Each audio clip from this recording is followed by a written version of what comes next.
Ladies and gentlemen, we're about to begin the lecture by John Lear. My name is John Rhodes.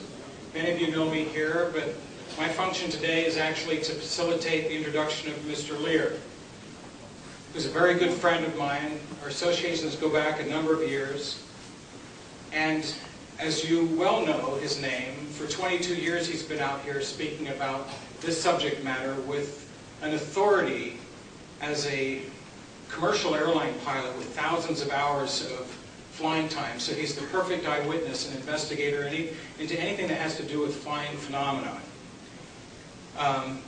John is rated in over 100 aircraft.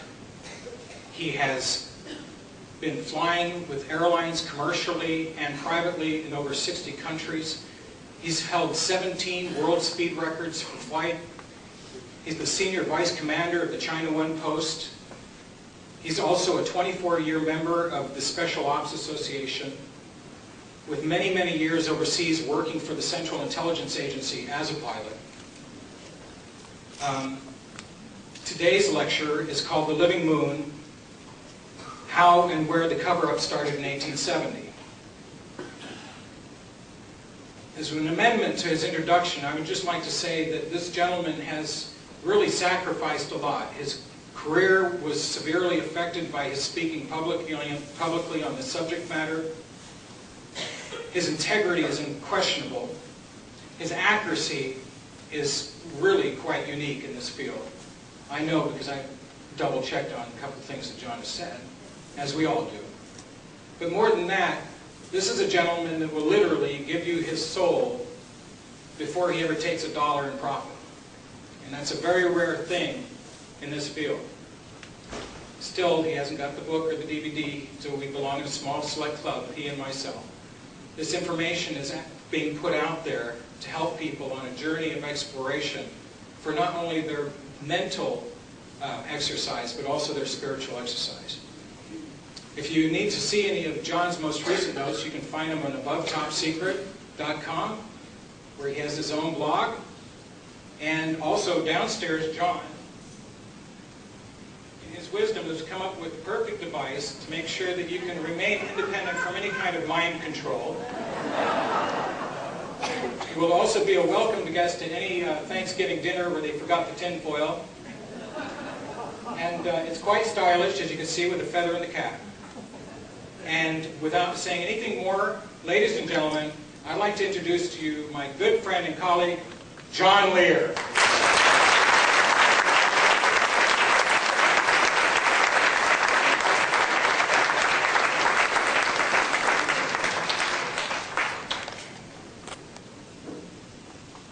Thank you, John. I've got some good news and bad news. I'll give you the bad news first. We've been scammed again. The good news is I figured it out.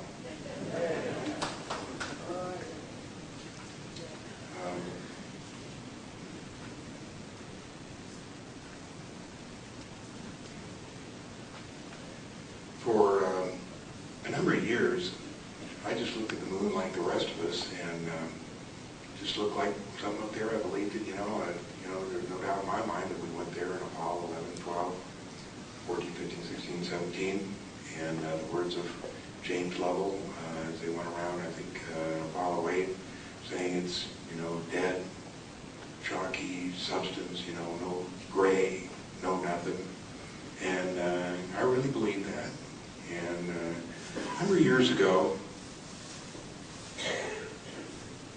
a friend of mine in Chicago said, if you get a chance, come on over and I want to show you some pictures. And I went over and he had a book, a Canadian book. It was called, I think it was Pictorial History of the Moon by Charrington.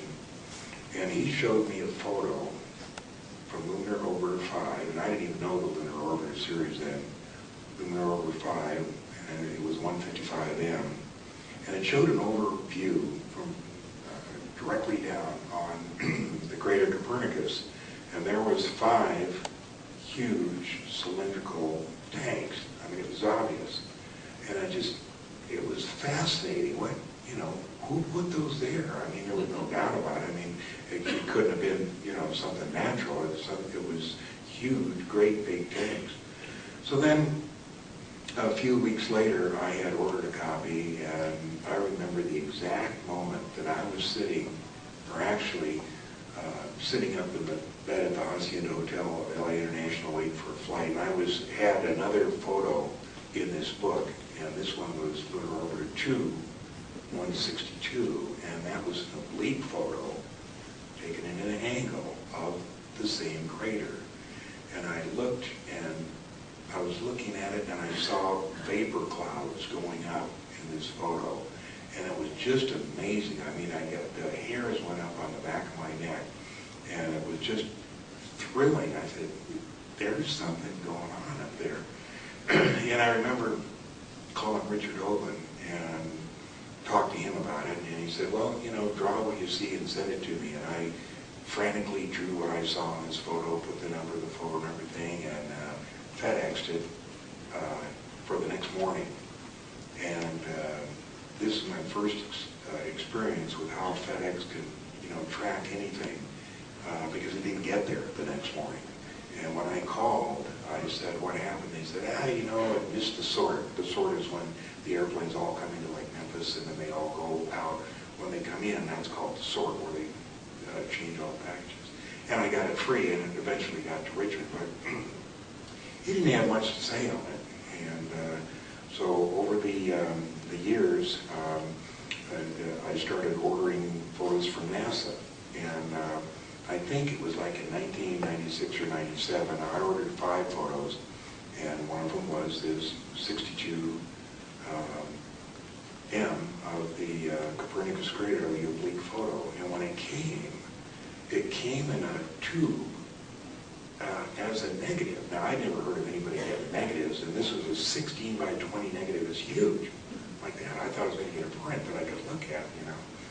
So in those days, of course, technology wasn't advanced. Nobody had any way to enlarge a negative or print a negative like that. I did get a contact print, but of course that gives you a negative that you can't tell too much. And so it was like maybe 4 or 5 years until the technology got to where I could take this negative down and get it printed. And when I did, it was just amazing what I saw. There was stuff all over the place. So I took it over to Bob Lazar's house, and he made 4 scans of it, called them Copernicus 1, 2, 3, and 4, and put them on the computer. And one of the scans shows, and I'll show you in a minute here, a little building up there.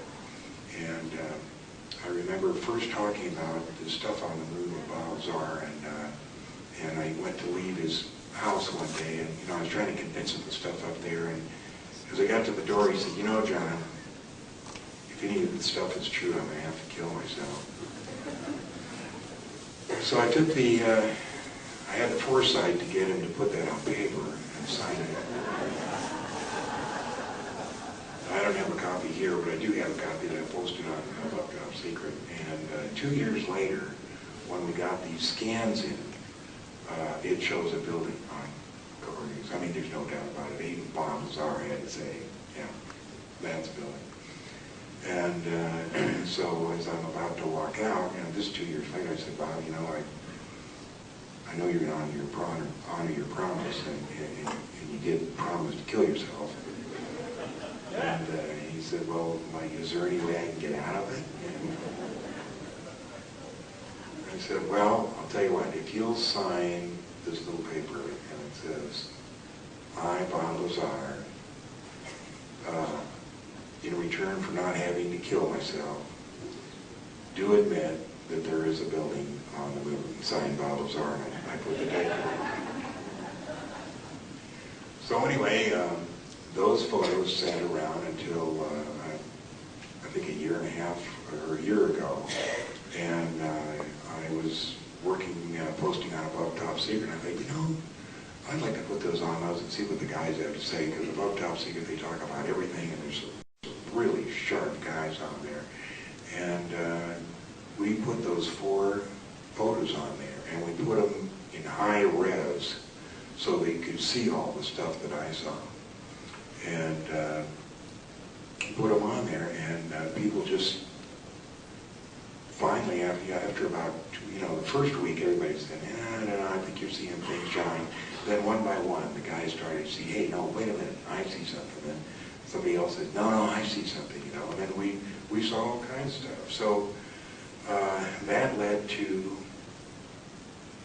me getting some photos of the moon from a guy we knew in England, because there's only about 6 or 7 photos that NASA has ever released, or prior to that time, of the moon. I mean, they just weren't there. There's some observatory photos, like 4 or 5 of them of a full moon. I think 3 of them of a full moon, and then in various stages. But there wasn't a real clear picture of the moon. And so we got Mike over in England to take some picture, and he took some real high-res pictures of the moon. And he took 192 frames of the moon and then put them all together seamlessly and put them together. And when we got it, we couldn't believe what we're seeing. If you look at the moon, let's see, this thing goes forward.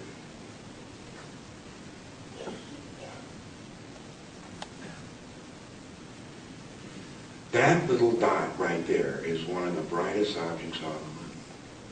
And NASA's never said that much about it. It's a crater called Aristarchus, and any photo I've ever seen, starting back to Lick Lick Observatory photos back to 1938, that photo is always just white, pure white. It's like somebody just took a pen and a whiteout pen and made it pure white. And whenever you ask anybody a question about it, they say, yeah, I don't know what it is. It looks like white. That's what it is. And if you can't see it, well, let me see.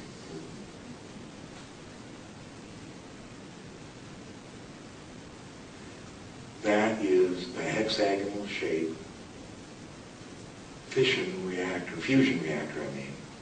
on the moon. That's Aristarchus right there. That's enlarged.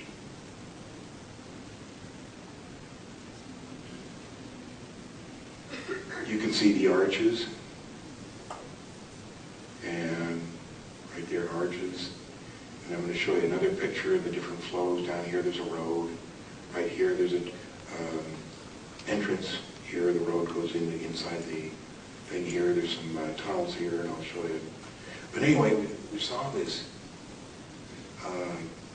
react. I mean, that's all it could be. What you see, the blue spot, that's where radiation contacts with air molecules and turns blue, just like it does here on Earth in the air or in the water. So we saw this and another of other pictures, and then I decided to take a look at the far side. I said, if there's this stuff on the front side, what must be on the back side? So I remember it was last December 4th. I had for some reason, about 10 years ago, I went up to Portland, where my daughter lived, and there was a big bookstore there, I forget the name of it, and I bought all the NASA books, and they were all like pre-1970. The importance of pre-1970 is before 1970, they weren't too particular about how they airbrushed stuff out. After 1970, they did a terrific job because they realized, that they had to get this covered up. But the pre-1970 stuff, and it's still available, has the poor airbrush job, and I'll show you what they did and how it works. So I took this book and I thumbed through it and I saw a picture of Lomonosov crater, and it just looked weird. I'll show it to you in a minute. It had some, what NASA calls ejecta, white ejecta. White ejecta is NASA's name for whiteout. That's what they put on there. They call it white ejecta, but it's just whiteout. And they use it to cover up cities and the buildings and stuff like that. I'll show you how it works here. And I enlarged it, and I couldn't believe what I was seeing. I mean, I'll show you the pictures in a minute. obviously a space terminal. There was obviously a city square with roads and buildings, and so then we started getting all these pictures, and I had a friend, a guy on Above Top Secret named Zorgon. Turns out to be Ron Schmidt, who's my associate now, research associate, and he started looking at this stuff and delving into it and finding more and more. So this one picture is Apollo 8, and it was taken by the Apollo 8 crew, and right here is the crater Humboldt. We are over the Terminator. This picture was actually taken when the Terminator, that's the separation between light and dark on the moon. This is the side that we can see, and it just happened this was a full moon. This is the crater Humboldt, and this is the side we can see. Now look up here. See that? See that bright spot? You see those things coming down there? Let me see if I got it. There. Now, that is not a crater. Those are lights. Those are whatever they are, stand-up walls or stuff. Those are all kinds of little things that they got around there. I don't know whether they're roads or what. If on the CD that we got downstairs called The Living Moon, it's got 650 megabytes of photos. And this photo is on there. You can enlarge it. You can say there's all kinds of little lights and everything. This is obviously a city, and it's in Batavia Beach. This is the crater Endymion. If you're looking at the moon, the full moon, it's up at about the 1 o'clock position, almost on the edge. This is a photo that was taken by Lick Observatory, and it's about the clearest photo that you can get released by the government. You can see the crater floor there, and you can see on each side some kind of stuff sticking up there. This is the exact same crater taken by Mike in England. Now remember, NASA and the Lick Observatory are using a 36-inch telescope. Mike has only got a 10-inch telescope.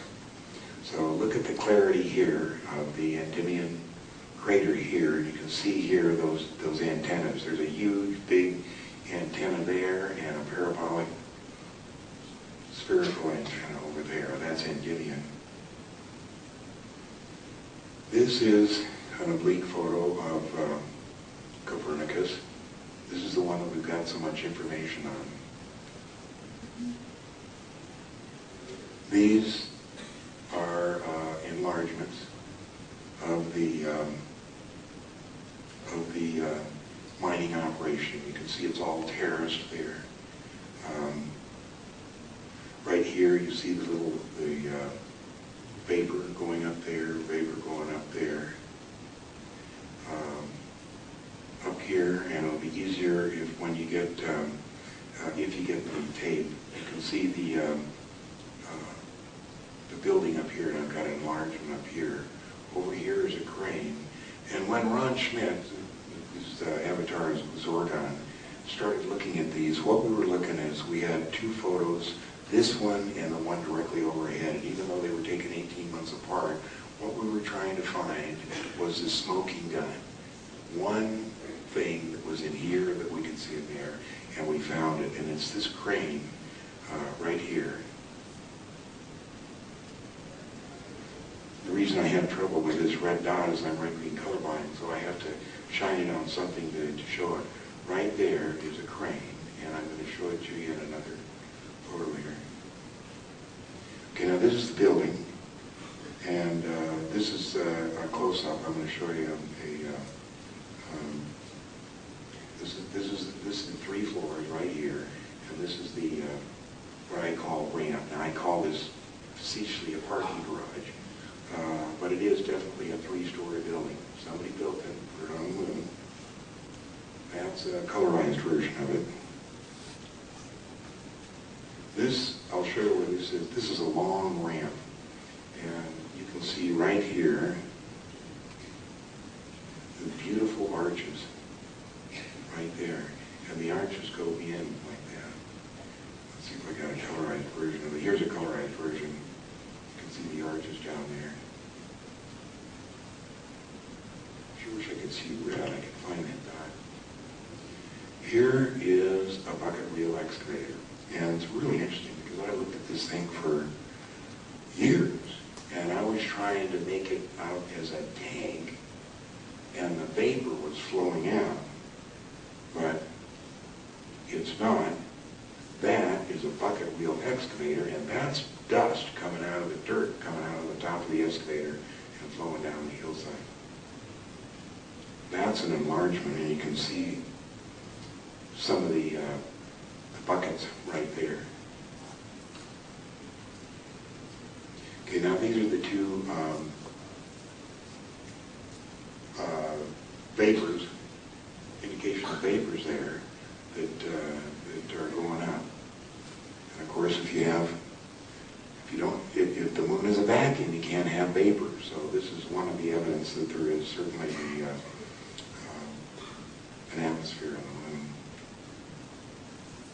This is a photo that Ron put together to show you all the stuffs in that one photo.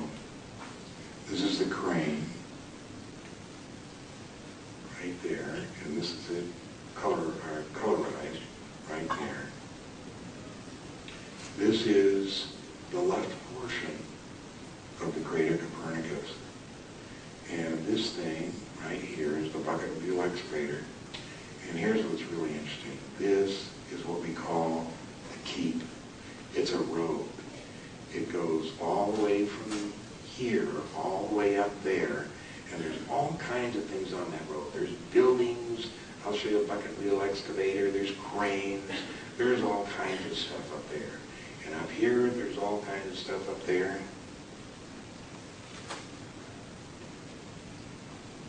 Here we have smoke. There's a building. There's a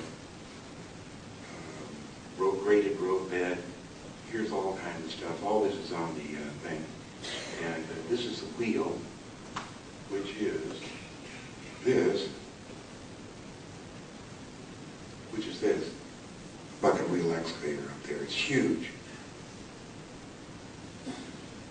Now, as we're putting this up there, sometimes we get a little feedback from NASA and through guys that post on the web. And one of them said, yeah, NASA had found a lot of that ancient stuff, it's been there for, millions of years. And I said, well, if that's the case, then you better tell them that it's still running and they need to turn it on.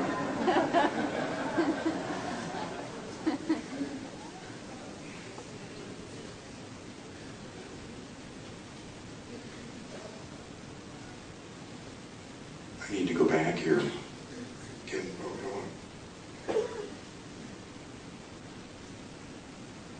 This is what we call a dump, because there's just all kinds of stuff in there. It looks like parts of spaceships and buildings and all kinds of junk there.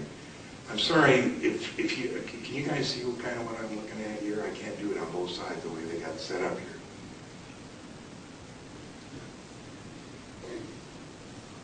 There's more of the dump. You can see something there they pose here. This is the Marius crater. By the way, this is Kepler. Now, let me get it. See all that stuff here? All that's construction. This is a mining camp. You can see all the dust and the stuff coming down there. And this is a bunch of buildings right there. I'll see if we can enlarge it for you. And this white slab is part of a cover-up. I don't know what's there, but they obviously painted that part in.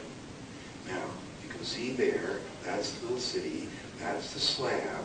This is the mining operation. You can see the road, you can see dust coming down, all that, and all this construction over here. Now, this is from Lunar Orbiter, and I forget what the number is. Several years later, the NASA Apollo 15 took a picture to get a clearer picture of all this. That's the clearer picture. Naturally, everything's gone. No mining camp, no city, no part here, no part there. We just take it back just to remind you. That was taken by Lunar Orbiter. That was taken by Apollo 15. Now, do you see the Enterprise work there? Kepler. It's Kepler. Here is a beautiful... Oh, wait a minute. Can't see something. I was going to show you something really neat on the moon, but it appears that NASA's airbrushed it anyway. Now here, this next one is really... Oh, no. I was going to show you something really fantastic. Damn. Here's we're back to the Aristarchus. And this is NASA's picture of Aristarchus. Now look at the difference. Now I put them so that they're facing the same, from the same general direction. This is the fusion reactor, but you look at NASA's crater and it looks somewhat different. Okay, now I took the time, sit in the dark and look at these photos, and if you get the CD you can look yourself, but this is what I see. In the back there's definitely curved structures. I don't know where people live or what it is. This is a hexagonal shaped dome, there's no question about that. You can see the containment of the radiation. I mean, it's obviously a circle of some kind that's containing it. This is a flow out of some kind. You can see this obvious rectangular opening down here. You can see an obvious road that goes like there. There's obviously 3 tunnel openings right there. You can see arches right there. I wonder if there's anybody on the moon. Do you think this is formed naturally? You can see containments, like a containment pool. But anyway, really interesting things. And the way I do is at night, you know, turn off all the lights and get the computer to my eyes adjust, and then turn it on and then look at it. It takes a while. It's not something that you can switch from looking at the King and Queens or something like that and then turn this on and look at it. You have to get your eyes adjusted for a little while. Okay, now you're saying now, okay, all that stuff is on the moon. You know, I thought there was 1/6 gravity, and I thought there was no atmosphere, and you know, how could anybody live up there if there's no atmosphere? Well, I'd like to straighten out the gravity situation first. Is the gravity on the moon is about 64% that of Earth. All that stuff you saw on Apollo 11 and all that film was all faked. And that's why the people who don't believe we went there say, oh, that's fake. Yeah, that was fake. But it was faked for a reason. We did go there, but it's what we found out there that we're keeping a secret. And the main things we found is that the gravity is 64%, that there is an atmosphere, the sky is not black, the sky is yellow, and there's people that live there. So one of the things we got to start with is, well, how do we know that the gravity is 64%? And mainstream science will say, well, because we know Newton's universal law of gravitation, that the moon has a density of 3.3 grams per centimeter squared, and we know that the Earth has 5.5 grams per centimeter. It's all BS. I mean, they don't know what the density of the moon is any more than they know what the density of the Earth is. They had to hypothesize that the Earth has an iron core just to make that stuff come out. You know, it doesn't. The only way you can really do it is to use the Pauli-Aldous-Newton inverse square law, which states that any physical quantity or strength is inversely proportional to the square of the distance between them. Specifically, the gravitational attraction between two massive objects, in addition to being directly proportional to the product of their masses, is inversely proportional to the square of the distance between. What that means is, we don't need to know what the density of the moon and the Earth is to find out the neutral point. All we need to know is the size and where the neutral point is. So the neutral point by NASA has been given us for years at 24,000 miles, because using the inverse square law, that works out to be 1/6 gravity. But what we have here is we know the distance, we know the size of the Earth and the size of the moon. We don't have to know the density, and we know the neutral point. How do we know the neutral point? There's many ways we know the neutral point, but the main one is Wernher von Braun told us in 1972 that it was 43,495 miles. So we know the neutral point, and all we have to do is, therefore we can state the following from the parameters: the radius of the moon, the radius of the Earth, the distance from the Earth's center to the neutral point, the distance from the moon's contact to the neutral point, and we just run that out. I mean, I failed math, but even I can figure that out. It didn't take too long. I had to have a big computer. And you come down here to the bottom where the moon's gravity is 64%. Why that's important is it means if it's 64%, then it can hold an atmosphere. If it holds an atmosphere, then people live there. This is a picture that shows the moon, taken by Lick Observatory in 1947. And get that little red dot up there so that I can see it. See that up there? That's a huge explosion. That's Endymion, that little crater right there. That there is a huge explosion. Let's see if I have it marked up here, right here. See that?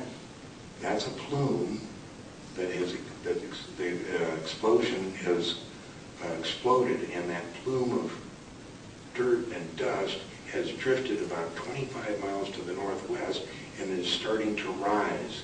And you can see it's rising, and when it hits the top of the atmosphere, it spreads out like that.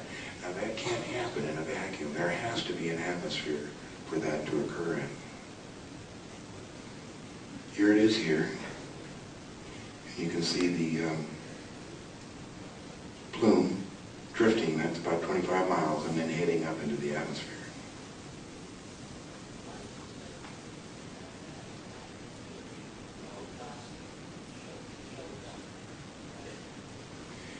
Because it does, you can't have a plume. He's asking why you... 2 minutes? Holy smokes! We're going to have to continue this, but he's asking about why the plume, dust and plume won't hold together in a vacuum. It has to have an atmosphere to hold it together. So anyway, I want to show you quick, and we'll end it up here. This is King's Crater on the back side of the moon. See all that stuff there? That's all the, I don't know how we got that far.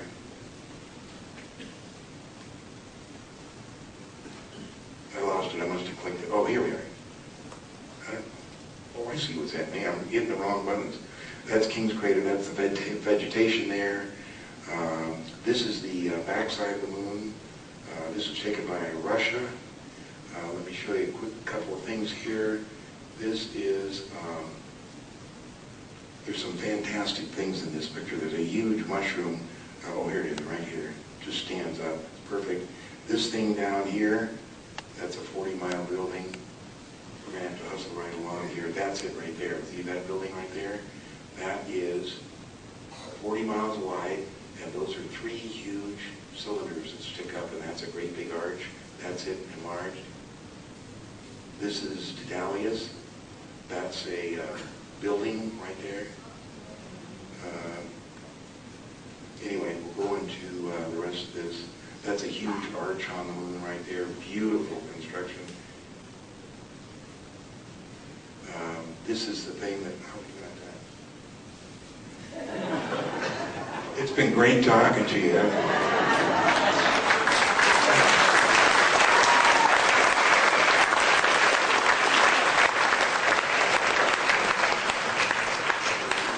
I'll finish when we start again.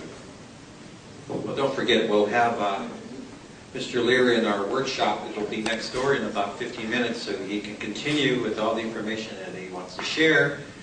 And the title of his workshop will be More Continuation, U.S. Mining Operations on the Moon, 1960, 2007, ladies and gentlemen. So thank you very much. I'm calling everyone doctor. Thank you. And I know why I'm calling everyone doctor. There's doctor this, doctor that, and so